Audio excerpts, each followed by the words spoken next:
আমরা যেন এমন অবস্থায় ধৈর্য হারা না হই, বরং ভালো মন্দ উভয় ক্ষেত্রে যেন আল্লাহর উপর আমরা ধৈর্য ধারণ করতে পারি, এটাই হচ্ছে কি আমাদের শিক্ষা। সম্মানিত উপস্থিতি, দেখেন আল্লাহ সুবহানাহু ওয়া তাআলা কি বললেন, বালা মান আসলামা ওয়াজহাহু লিল্লাহি ওয়া হুয়া মুহসিনুন ফালাহু আজরুহু ইনদা রাব্বিহি ওয়া লা খাউফুন আলাইহিম ওয়া লা হুম ইয়াহজানুন। বালা মান আসলামা ওয়াজহাহু লিল্লাহ, যে ব্যক্তি তার সমস্ত বিষয়কে আল্লাহর চেহারার সামনে আত্মসমর্পণ করে দিল, যে ব্যক্তি তার সমস্ত বিষয়কে, তার অর্থনীতি, তার সামাজিক নীতি, তার রাষ্ট্রীয় নীতি, তার পরিবার নীতি, তার সফলতা, তার ব্যর্থতা, দুনিয়ার জীবনে যা কিছু আছে সব কিছু, ভালো মন্দ, উঠা বসা চলাফেরায় যা কিছু আছে না কেন, সমস্ত বিষয়ের প্রতি যদি তার এমন মনোভাব তৈরি হয় যে আমি সব কিছু আল্লাহর উপর সুবর্দ করে দিলাম, আমার ভালো মন্দ সব কিছুর জন্য আল্লাহই যথেষ্ট, যদি এমন ঈমান আনতে পারে কোনো ব্যক্তি, যদি এমন বিশ্বাস রাখতে পারে, এমন তাকওয়া রাখতে পারে, তাহলে আল্লাহ সুবহানাহু ওয়া তাআলা ওই ব্যক্তির ব্যাপারে, ওই বান্দার ব্যাপারে তিনি বললেন ওয়া হুয়া মুহসিন, তিনি হচ্ছে মুহসিন, তিনি হচ্ছে মুহসিন। দেখেন, একটা হচ্ছে মুমিন, আর একটা হচ্ছে মুসলমান, আর একটা হচ্ছে মুহসিন, তিনটা বিষয়। আমরা হয়তো মনে করি যিনি ইমানদার তিনি হচ্ছে মুমিন, যিনি মুমিন তিনি হচ্ছে মুহসিন, কিন্তু না। একজন ডাক্তার, সে সবেমাত্র ডাক্তারি পাশ করল, তার অভিজ্ঞতা এবং 10 বছর ডাক্তারি করা একজন ডাক্তারের অভিজ্ঞতা কি এক? কখনো এক হতে পারে? ঠিক তদ্রূপ একজন 10 বছরের ডাক্তার, তিনি যে অভিজ্ঞতা অর্জন করলো, একজন ডাক্তার FCTS ডিগ্রি অর্জন করলো, এই 10 বছর আর FCTS ডাক্তার যেই ডিগ্রি ধারণ করলো, এই দুইজন কি কখনো এক হতে পারে? কখনো এক হতে পারে না। ঠিক তদ্রূপ যে ব্যক্তি ঈমান আনলো তিনি হচ্ছে মুমিন, তিনি হচ্ছে মুমিন। যে ব্যক্তি ঈমান আনার পর যাবতীয় বিষয়গুলো আল্লাহর উপর ন্যস্ত করে দিল, তিনি হচ্ছে মুসলমান। তার ভালো মন্দ, উঠা বসা চলাফেরা যা কিছু আছে সমস্ত বিষয়গুলো যদি আল্লাহর উপর তাওয়াক্কুল করে, সমস্ত বিষয়গুলোকে যদি আল্লাহর উপর ন্যস্ত করে দেয়, সব কিছুর মালিক আল্লাহ, এমনভাবে যদি তার ঈমানকে তিনি নিজের ভিতরে স্থাপন করতে পারে, তাহলে সে হলো মুসলিম।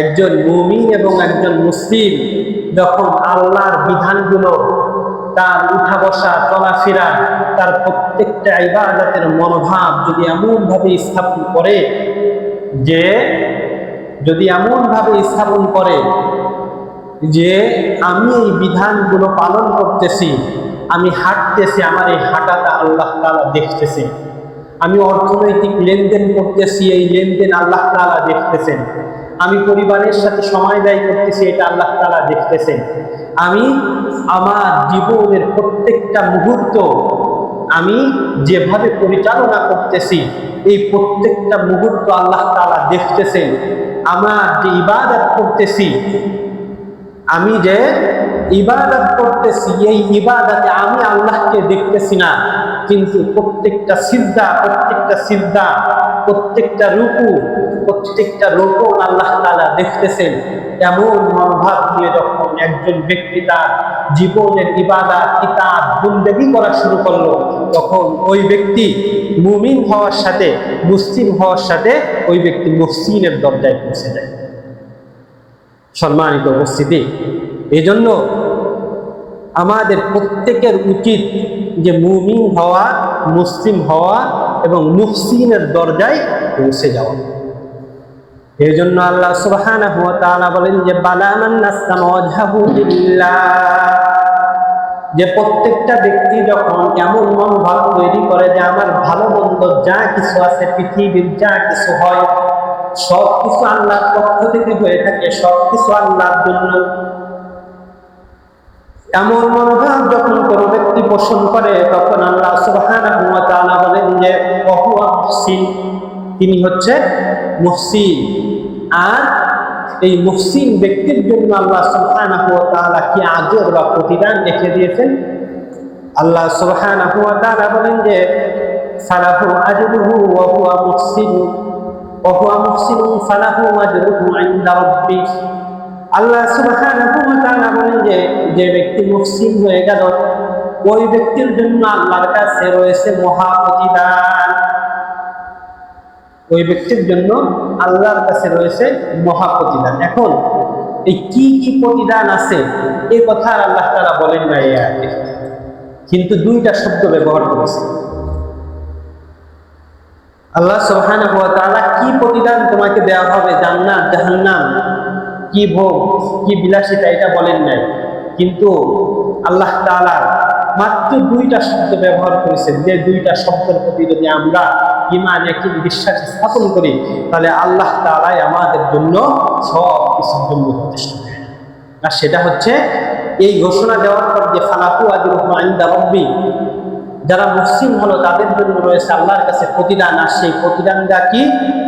আজরুহু ইনদা রাব্বিহি ওয়া লা খাউফুন আলাইহিম ওয়া লা হুম ইয়াহজানুন। ওহে আমার বান্দা, যারা মুমিন হলে, মুসলিম হলে, যারা মুসলিম হলে, তাদের জন্য আল্লাহর কাছে যে প্রতিদান রয়েছে, সেই প্রতিদানের প্রথমটা হচ্ছে ফালা খাউফুন, তাদের জন্য কোনো ভয় নাই।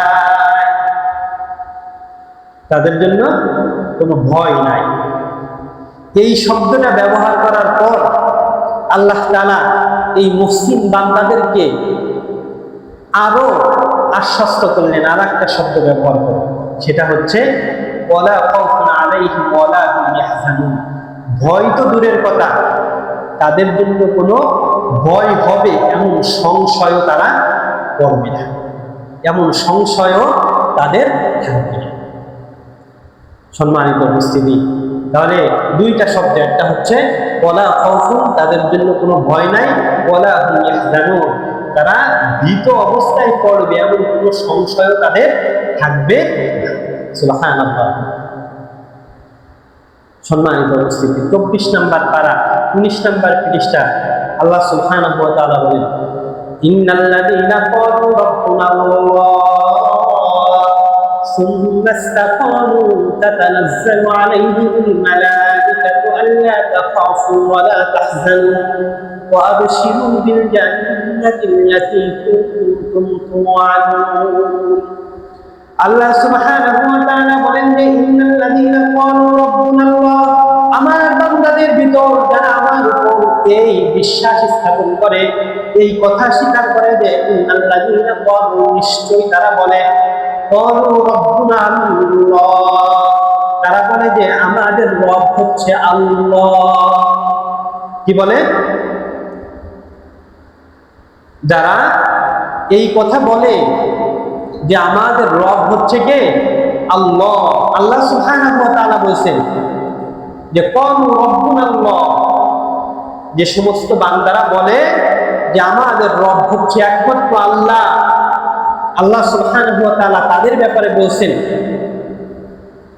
যে আল্লাহ ব্যতীত কোনো ইলাহ নেই, এমন মনোভাব যারা পোষণ করে, যারা এই মনোভাব পোষণ করে যে তিনি একমাত্র আমাদের কার্য সম্পাদনকারী, আমাদের বিপদ দূরকারী, আমাদের ফরিয়াদ শ্রবণকারী, আমাদের ফরিয়াদ গ্রহণকারী, আমাদের রক্ষাকারী, আমাদের কল্যাণকারী, প্রয়োজনে অনিষ্টকারীও একমাত্র আল্লাহ,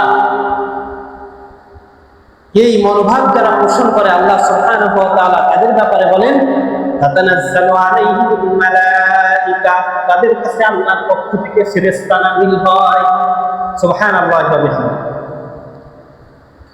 যারা এই কথা বলে যে ক্বালু রাব্বুনাল্লাহ, আমাদের রব হচ্ছে একমাত্র আল্লাহ, এই কথা বলে যখন এই বিষয়টার উপর আল্লাহ সুবহানাহু ওয়া তাআলা বলেছেন যে ইস্তিকামাত অর্জন করে, এই কথাটার উপর যখন দৃঢ়তা অবলম্বন করে, এমন নয় যে যখন সুবিধা হলো তখন নামাজ পড়লো, যখন সুবিধা হলো তখন আল্লাহকে ডাকলো, আর যখন শয়তানের ওয়াসওয়াসায় পড়লো, শয়তান যখন এসে দেখালো যে তোমার এইটা না বরং এইটা ভালো, আল্লাহ যা বলিছে ওইটা ঠিক না, বরং তুমি যদি এই কাজটা এভাবে করো তাহলে এইটাই তোমার জন্য কল্যাণ, তখন তার দিকে দৌড় দেয়। এমন না, বরং এই কথার উপর এমন ভাবে দৃঢ়তা অবলম্বন করলো যে ভালো মন্দ যা কিছু আছে আল্লাহর বিধানই একমাত্র আমার জন্য মঙ্গলকর।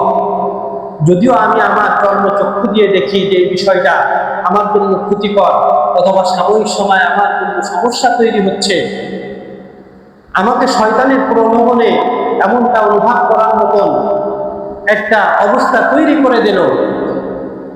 যদি এমন হয়, এমন অবস্থার পরেও যদি কোনো ব্যক্তি আল্লাহকে রব বলে বিশ্বাস করে নেয় এবং এই কথার উপর দৃঢ়তা অবলম্বন করে, আল্লাহ সুবহানাহু ওয়া তাআলা বলেন যে তাতানাসসালু আলাইহিমুল মালায়েকা, তাদের কাছে আল্লাহ সুবহানাহু ওয়া তাআলা ফেরেশতা নাযিল করেন এবং এই সমস্ত ফেরেশতারা তাকে এসে সুসংবাদ শোনাতে লাগে। তাতানাসসালু আলাইহিমুল মালায়েকাতু আল্লা তাখাফু, তোমার কোনো ভয় নাই, ওয়ালা তাহজানু, তোমার কোনো সংশয় নাই, ওয়া আবশিরু বিল জান্নাতি আল্লাতী কুনতুম তুআদুন, বরং আল্লাহর পক্ষ থেকে তোমাকে সুসংবাদ শোনানো হচ্ছে, যে সুসংবাদের ব্যাপারে আল্লাহ তাআলা তোমাকে ওয়াদা করেছিল। যে সুসংবাদের ব্যাপারে আল্লাহ তাআলা তোমাকে ওয়াদা করেছিল, এই সুসংবাদই তোমাকে আবার কি শোনানো হচ্ছে, যে তোমার কোনো ভয় নাই, তোমার কোনো সংশয় নাই, বরং তুমি আল্লাহর বিধান হয়ে গেছো। সুবহানাল্লাহ। সম্মানিত উপস্থিতি, এই জন্য কি আল্লাহর উপর ভরসা করা এটা আমাদের ঈমানের অঙ্গ অংশ।